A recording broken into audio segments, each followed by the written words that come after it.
Lorsque nous pensons aux grandes fortunes de France, il est très difficile de ne pas voir l'influence de l'histoire dessus. Mais savez-vous que certaines des plus grandes dynasties françaises, encore actuellement, doivent leur richesse à la trinière héritage? Les plantations du 18e et 19e siècle ont façonné non seulement des vies, mais aussi des fortunes qui perdurent aujourd'hui. Dans cette vidéo, la team, nous allons explorer comment l'héritage colonial et de la traite transatlantique continue de structurer les inégalités économiques et sociales en France. Au XVIIIe siècle, la France est une très grande puissance coloniale.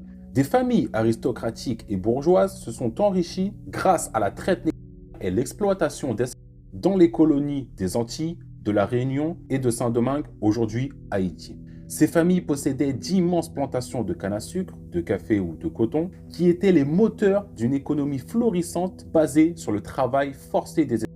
Les profits issus de ces plantations sont énormes. Le sucre, le café et le coton produits par les esclaves étaient exportés vers l'Europe, alimentant un marché lucratif qui a permis à des familles de construire des empires commerciaux et industriels. Ces fortunes n'étaient pas seulement la conséquence d'une exploitation brutale des esclaves, elles ont également nourri la construction de l'infrastructure économique moderne, des banques, des compagnies d'assurance, en passant par l'immobilier et l'industrie.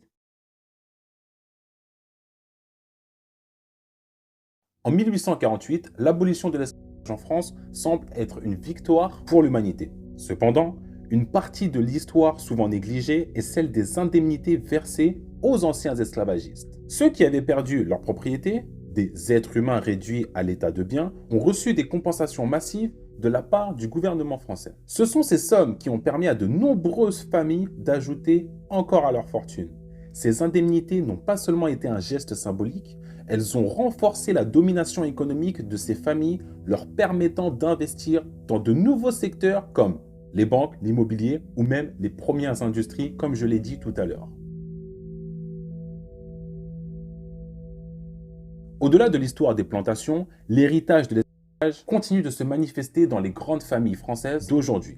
Certaines de ces dynasties ont prospéré grâce aux bases économiques créées par la traite et l'exploitation des esclaves. Leurs fortunes, comme je l'ai dit en préambule, ont été construites au XIXe siècle, en tout cas plus consolidées au XIXe siècle, et continuent de se transmettre de génération en génération. Des entreprises aujourd'hui encore prospèrent grâce aux investissements réalisés avec l'argent provenant de ces anciennes sources. Que ce soit dans l'immobilier, le luxe, les banques ou même les industries modernes, ces familles continuent de jouer un rôle clé dans l'économie française. Et pourtant, bien souvent, ces familles préfèrent oublier cette origine de leur fortune. La question de l'héritage colonial et de la manière dont il est géré aujourd'hui reste un sujet extrêmement sensible. Les grandes fortunes d'aujourd'hui, qui semblent parfois être le fruit du hasard ou du talent, sont en réalité souvent liées à un passé colonial qui a façonné une grande partie de l'économie mondiale. Et c'est de Catherine Cockery-Widerich dans L'Afrique noire.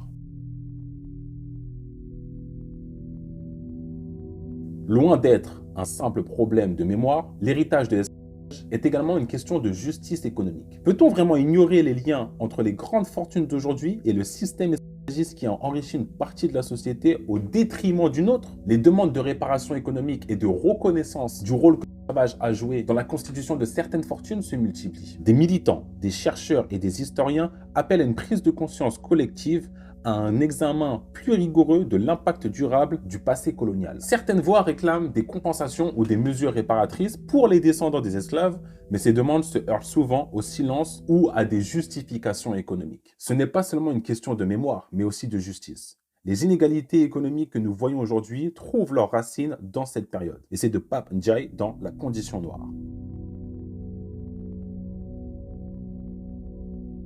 Les grandes fortunes françaises actuelles sont indissociables du passé colonial et de l'esclavage.